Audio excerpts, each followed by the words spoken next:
وَإِذِ اعْتَزَلْتُمُوهُمْ وَمَا يَعْبُدُونَ إِلَّا اللَّهَ فَأْوُوا إِلَى الْكَهْفِ يَنشُرْ لَكُمْ رَبُّكُمْ مِنْ رَحْمَتِهِ وَيُهَيِّئْ لَكُمْ مِنْ أَمْرِكُمْ مِرْفَقًا.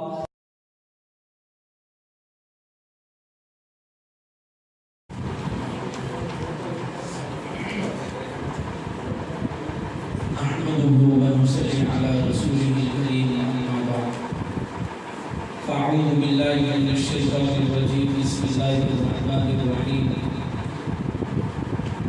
رضي الله عنهم ورضوا عنه ذلك لمن خشي ربه. صدق الله العظيم. عزیز طلباء، مقدس شخصیات کے محاضرات چل رہے ہیں، اسی کا یہ سلسلہ ہے. آج کے اس محاضرے میں اس جلیل القدر صحابی رسول اللہ صلی اللہ علیہ وسلم کے خادم خاص، مفسر قرآن، نبی رحمت صلی اللہ علیہ وسلم کے رفیق سفر و حضر، صاحب السواک والوسادہ یعنی مسواک اور تکی والے، سابقین اور متقدمین اسلام، بقول علامہ بغوی رحمت اللہ علیہ کے آپ چھٹے نمبر کے مسلمان تھے. تمام مشہور جنگوں میں جان بازی اور پامردی کے ساتھ مقابلہ کرنے والے، فقہ حنفی کی تعلیمات اور روایات کا مرجع و منبع، خوش مزحان خاری، ابو جہل کی گردن سر سے جدا کرنے والے، جنہیں دنیا عبداللہ بن مسعود رضی اللہ عنہ کے نام سے جانتی ہے. آپ کا نام و نسب، آپ کا نام عبداللہ، کنیت ابو عبد الرحمن، لقب افقہ الصحابہ، صحابہ میں سب سے بڑے فقیہ مانے جاتے تھے. والد کا نام مسعود، والدہ کا نام ام عبد. آپ کا سلسلہ نسب کئی واسطوں سے جا کر تمیم بن سعد سے مل جاتا ہے. حلیہ مبارک، جسم انتہائی کمزور، قد قدرے چھوٹا، گندمی رنگ، سفید لباس اور خوشبو کا کثرت سے استعمال کرنے والے، سر پر سے کانوں تک نہایت نرم اور خوبصورت زرد بال اس طرح سنوارتے تھے کہ ایک بال بھی بکھرنے نہیں پاتے تھے، ایک بال بھی نہیں بکھرتا تھا. اور پنڈلیاں نہایت پتلی تھی، مگر ان کا ایمان ہمالیہ پہاڑ سے بھی بڑا اور مضبوط تھا. آپ بیت اللہ شریف میں داخل ہوتے اور قربت ایمانی سے بآواز بلند سورہ رحمان کی تلاوت فرماتے تو کفار مکہ کلام اللہ سن کر عبداللہ بن مسعود رضی اللہ عنہ پر ٹوٹ پڑتے تھے، تھپڑ مار دیتے تھے، کوئی جوتا پھینک دیتا، کوئی اور طریقے سے گھوسا مار دیتا. عجیب قسم کی بہادری اللہ نے آپ کے اندر رکھی تھی. ایام جاہلیت میں زمانے طفولیت عموماً بکریوں چرانے کا ہوا کرتا تھا، خواہ وہ شرفاء اور عمراء کے لڑکے ہو یا کسی اور کے لڑکے ہو. زمانے جاہلیت میں ہر کوئی بکریوں کو چرایا کرتا تھا. گویا کہ ایک درسگاہ تھی، شعبہ تربیت تھی وہ، جہاں پر سادگی، جفاکشی اور راست بازی کا عملی نمونہ پیش کیا جاتا تھا، عملی سبب دیا جاتا تھا. جب رسول اللہ صلی اللہ علیہ وسلم مکہ مکرمہ میں دعوت دین کا کام شروع کیا تو عبداللہ بن مسعود رضی اللہ عنہ عقبہ بن ابی معین کے بکریوں کو چرا رہے تھے. جب معلوم ہوا تو آپ اس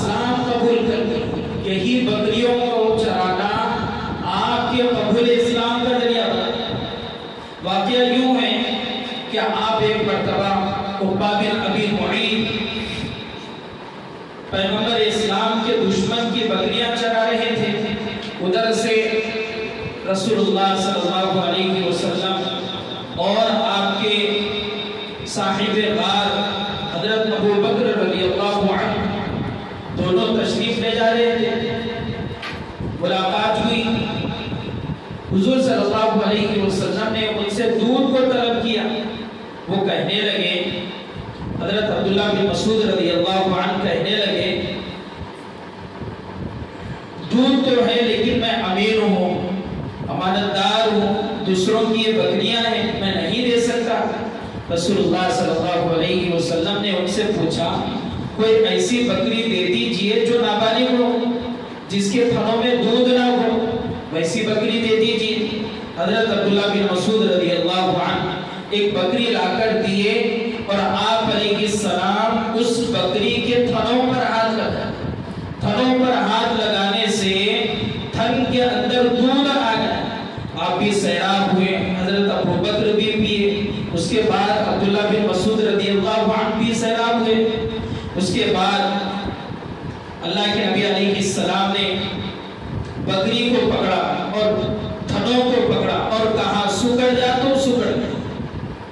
پھر وہ بکری چلے گی۔ حضرت عبداللہ بن مسعود رضی اللہ عنہ یہ ماجرا دے کر حیران ہو گئے اور آپ علیہ السلام سے عرض کیا، مجھے بھی دعا بتلا دی، وہ کون سی دعا ہے آپ مجھے وہ بتلا دی۔ اللہ کے نبی علیہ السلام نے اس وقت ان کے سر پر شفقت کا ہاتھ پھیرا اور فرمایا، انکا غلام معلم، تم خود سکھانے والے بچے ہو، اللہ تمہیں آگے چل کر استاذ بنائے گا۔ اس طریقے سے دعا دی گئی۔ بعد میں حضرت عبداللہ بن مسعود رضی اللہ عنہ مسلمان ہونے کے بعد آپ سے تقریباً 70 سورتیں سیکھی۔ اللہ کے نبی علیہ السلام سے 70 سورتیں سیکھی۔ آپ علیہ السلام کے خاص خادم بھی تھے۔ اسلام قبول کرنے کے بعد آپ علیہ السلام کے خاص خادم رہے۔ رسول اللہ صلی اللہ علیہ وسلم کے یہ قریبی اور پسندیدہ ساتھیوں میں سے تھے۔ یوں محسوس ہوتا ہے کہ آپ کا مکان اللہ کے نبی علیہ السلام کے مکان سے قریب تھا، مکان سے قریب تھا۔ حضور علیہ السلام نے ان سے فرما رکھا تھا کہ تمہیں میرے گھر میں حاضر ہونے کے لیے اجازت طلب کرنے کی ضرورت نہیں، پردہ اٹھا دیجیے، اندر آ جائیے اور ہماری باتیں سن لیجیے۔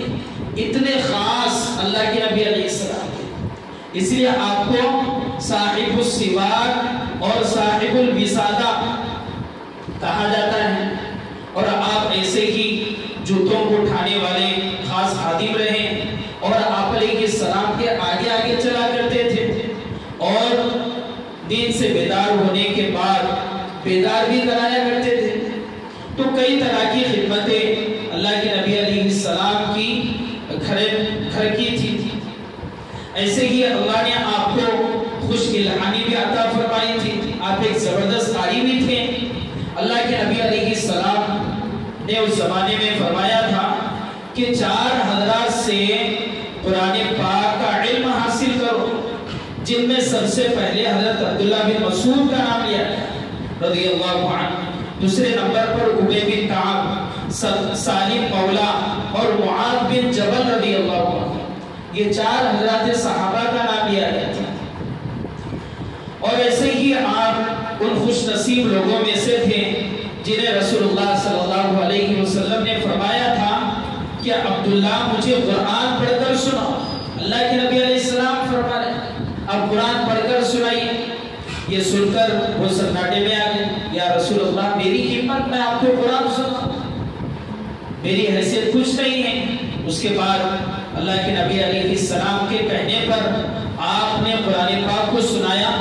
سورہ نساء کی آیت تلاوت فرمائی۔ جب آپ اس آیت پر پہنچے فَكَيْفَ إِذَا جِئْنَا مِنْ كُلِّ أُمَّةٍ بِشَهِيدٍ، جب یہ آیت آپ نے تلاوت فرمائی، اللہ کے نبی علیہ السلام اس آیت کو سننے کے بعد رونا شروع کر دیا۔ قرآن پاک کی لذت عجیب قسم کی ہوا کرتی، اللہ نے ان کو یہ مقام دیا تھا، اور یہ سب سے بڑے عالم بھی تھے، سب سے بڑے عالم بھی تھے۔ ایک موقع پر ابو الاحوص رحمت اللہ علیہ وہ فرماتے ہیں کہ ہم اور عبداللہ بن مسعود رضی اللہ عنہ ایک مرتبہ ابو موسیٰ اشعری رضی اللہ عنہ کے گھر پر تھے، گفتگو ہوئی۔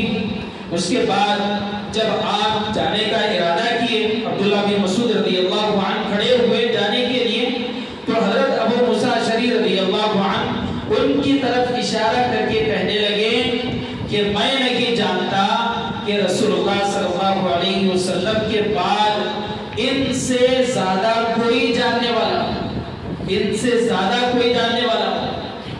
ایک مرتبہ حضرت علی رضی اللہ عنہ کے زمانے کی بات ہے، جب آپ دارالخلافہ مدینے کے بجائے کوفہ کو بنایا، تو ایک مرتبہ آپ گلیوں میں گشت کر رہے تھے، تو عورتوں کے مسائل پر گفتگو کرنے کی آواز آ رہی تھی۔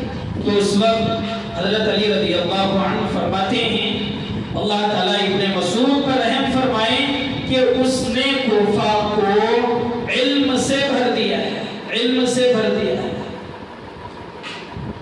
یہی علم حضرت علقمہ اور حضرت ابراہیم کے واسطے سے ہوتے ہوئے امام ابو حنیفہ رحمۃ اللہ علیہ تک پہنچا، پھر حضرت امام ابو حنیفہ رحمۃ اللہ علیہ کے ذریعے سے پوری دنیا میں پہنچا۔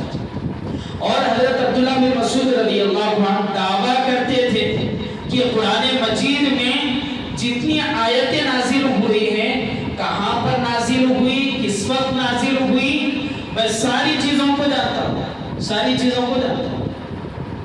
اور یہ بھی فرمایا کرتے تھے کہ اگر کوئی شخص قرآن مجید کا مجھ سے زیادہ عالم ہو تو میں اس کے پاس جا کر علم حاصل کروں گا۔ اتنے بڑے عالم دین مفسر قرآن تھے۔ ایسے ہی آپ کی بہادری بہت مشہور ہے، آپ بڑے بڑے غزوات میں اور جنگوں میں شریک رہے۔ غزوہ بدر کا موقع ہے، رسول اللہ صلی اللہ علیہ وسلم کے بدترین دشمن ابو جہل کی گردن کاٹنے کا آپ ہی کو شرف حاصل ہوا۔ دو ننھے بچے معاذ اور معوذ رضی اللہ عنہما نے جب اپنی تلوار سے ابو جہل کو گھائل کر دیا، تو حضرت ابن مسعود رضی اللہ عنہ کا وہاں سے گزر ہوا۔ جب آپ نے دیکھا تو فوراً آگے بڑھے، ابو جہل کی تلوار لی، ان کے پاس کوئی تلوار نہیں تھی، ابو جہل کی تلوار لی۔ ابو جہل کی نظر جب عبداللہ بن مسعود رضی اللہ عنہ پر پڑی تو وہ سمجھ گیا کہ میرا کام ہونے والا ہے۔ ابو جہل کہنے لگا، اے بکریوں کے چرانے والے، اے بکریوں کے چرانے والے، تو نے مشکل کام اپنے ہاتھ لیا ہے، تو نے مشکل کام اپنے ہاتھ لیا ہے۔ حضرت ابن مسعود رضی اللہ عنہ اس کے سر پر پیر رکھ کر گردن کو لمبی کی اور اس کی گردن کو کاٹ لیا، اور اللہ کے نبی علیہ السلام کی مجلس میں اس گردن کو اور اس ابو جہل کی تلوار کو لے کر پہنچے۔ اللہ کے نبی علیہ السلام مسرت کا اظہار فرمائیں، اس کے بعد تلوار انہی کے حوالے کر دی۔ یہ اس قسم کی بہادری تھی۔ ایسے ہی بعد کے زمانوں میں جیسے جنگ یرموک ہے اور دیگر غزوات ہیں، جنگیں ہیں، اس کے اندر بھی آپ شریک رہیں۔ سن 12 ہجری میں حضرت عثمان رضی اللہ عنہ کے زمانے میں آپ کو کوفہ کا قاضی بنایا گیا۔ قاضی بننے کے علاوہ آپ خزانے کی آفیسری بھی ادا فرمائیں، مسلمانوں کی مذہبی تعلیمات اور والی کوفہ کی وزارات کی بھی ذمہ داری آپ کے حوالے کی گئی تھی۔ عبداللہ بن مسعود رضی اللہ عنہ تقریباً 10 سال تک عہدہ قضا کو سنبھالا، نہایت مستعدی اور خوش اسلوبی کے ساتھ آپ نے کام انجام دیا۔ لیکن حضرت عثمان رضی اللہ عنہ کے زمانے میں اہل کوفہ کی فتنہ پردازی اور بدعملی کی وجہ سے آپ کو غیر معمولی دشواریاں پیش آ رہی تھی۔ فیصلہ کس طریقے سے کرنا ہے، انصاف کے ساتھ فیصلہ کرنا مشکل ہو جا رہا تھا۔ تو اچانک کسی وجہ سے آپ کو معزول کر دیا گیا۔ جب کوفہ کے آپ کے معتقدین کو معلوم ہوا، اہل علم کو معلوم ہوا، تو بہت سارے افراد آپ کے پاس جمع ہوئے اور فرمان عزل پر سخت ناراضگی کا اظہار بھی کیا اور یہ کہہ دیا کہ آپ کوفہ سے نہیں جائیں گے، آپ کوفہ سے نہیں جائیں گے۔ حضرت عبداللہ بن مسعود رضی اللہ عنہ اس موقع پر اپنی کرسی کو باقی رکھنے کے لیے کوئی ہنگامہ کھڑا نہیں کیا، بلکہ لوگوں کو سمجھایا امیر کی اطاعت کرنا فرض ہے، خلیفہ وقت کی اطاعت کرنا واجب ہے، آپ ان کی باتوں پر عمل کیجئے، آپ ان کی باتوں پر عمل کیجئے کہ میں یہ نہیں چاہتا کہ آگے جو فتنہ و فساد ہونے والا ہے وہ میرے زمانے میں ہی شروع ہو اور میری ذات سے شروع ہو، مجھے یہ گوارا نہیں۔ آپ نے عہدہ قضا کو چھوڑ دیا، اس کے بعد عمرہ کرنے کے لیے مکہ مکرمہ تشریف لے گئے۔ مکہ مکرمہ سے جب آپ کی واپسی ہوئی، عمرے سے جب آپ فارغ ہوئے، فارغ ہونے کے بعد اس وقت آپ کی عمر مبارک تقریباً 60 سال کی ہو چکی تھی، 60 سال کی ہو چکی تھی، بیمار ہو گئے۔ حضرت عثمان رضی اللہ عنہ کو جب معلوم ہوا تو آپ کی عیادت کرنے کے لیے تشریف لائے۔ اب دونوں کے درمیان گفتگو، حضرت عثمان رضی اللہ عنہ پوچھتے ہیں آپ کو کس مرض کی شکایت ہے، آپ کو کون سی بیماری ہے؟ حضرت عبداللہ فرماتے ہیں اپنے گناہوں کی بیماری ہے، اپنے گناہوں کی شکایت ہے۔ حضرت عثمان پوچھتے ہیں آپ کیا چاہتے ہیں؟ فرمایا گیا خدا کی رحمت چاہتا ہوں۔ حضرت عثمان پوچھتے ہیں کیا آپ کے لیے ڈاکٹر بلاؤں؟ حضرت عبداللہ فرماتے ہیں مجھے طبیب ہی نے بیماری میں مبتلا کیا ہے۔ حضرت عثمان پوچھتے ہیں کیا آپ کا وظیفہ جاری کر دوں؟ حضرت عبداللہ کہتے ہیں مجھے اس کی ضرورت نہیں۔ حضرت عثمان پوچھتے ہیں آپ کو تو ضرورت نہیں ہے، آپ کے صاحبزادوں کے لیے کچھ کام کر دوں؟ اس کے بعد وہ فرماتے ہیں مجھے اپنے لڑکوں کے لیے کوئی محتاجگی کی ضرورت نہیں ہے، میری اولاد محتاجگی میں زندگی گزارے گی، مجھے اس کا خوف ہی نہیں ہے۔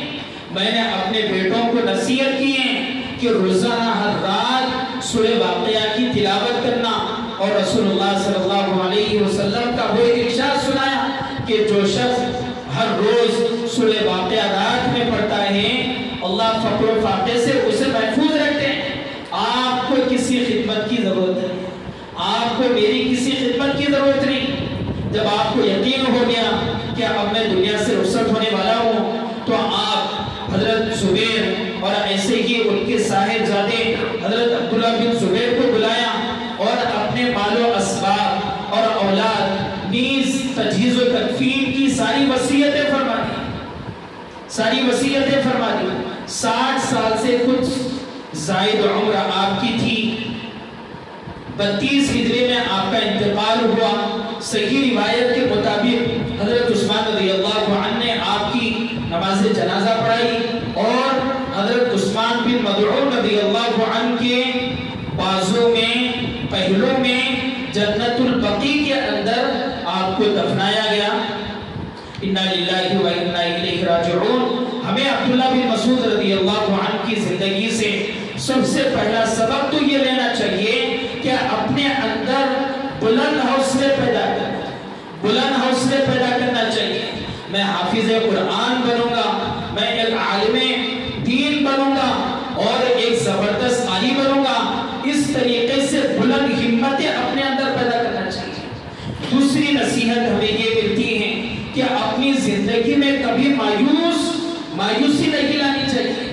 میں کمزور ہوں، میرا جسم کمزور ہے، میرا دماغ کمزور ہے، نہیں۔ حضرت عبداللہ بن مسعود رضی اللہ عنہ کتنے دبلے قسم کے اور ان کی پنڈلیاں کتنی نازک اور ایسے ہی ان کا جسم کتنا پتلا تھا، لیکن اللہ نے انہیں کتنی ہمت عطا فرمائی، زندگی میں کوئی مایوسی نہیں تھی۔ مولانا الیاس صاحب رحمت اللہ علیہ جسم کے اعتبار سے کتنے کمزور، ایک دو مرتبہ علمی سلسلہ منقطع ہو گیا، اس کے باوجود اللہ نے دعوت و تبلیغ کی اتنی بڑی محنت لی، دعوت و تبلیغ کی اتنی بڑی محنت لی، اس لیے زندگی میں کبھی مایوسی نہیں لانی چاہیے۔ تیسرا ہمیں یہ پہلو سوچنے کا ہے، بڑوں کی خدمت کرنا چاہیے، بڑوں کی خدمت کرنا چاہیے، اکابرین کی جوتیوں کو صاف کرنا چاہیے۔ زندگی سے ہمیں یہی سبق ملتا ہے، بڑوں کی خدمت کرنا، بڑوں سے دعائیں لینا، تب جا کر زندگی کے اندر کچھ انقلاب آتا ہے۔ اللہ تعالیٰ ہم سب کو ان مشہور شخصیات اور صحابہ اکرام کی زندگیوں کو اختیار کرنے اور ویسا بننے کی اللہ ہم سب کو توفیق عطا فرمائیں۔ وآخر دعوانا ان الحمد للہ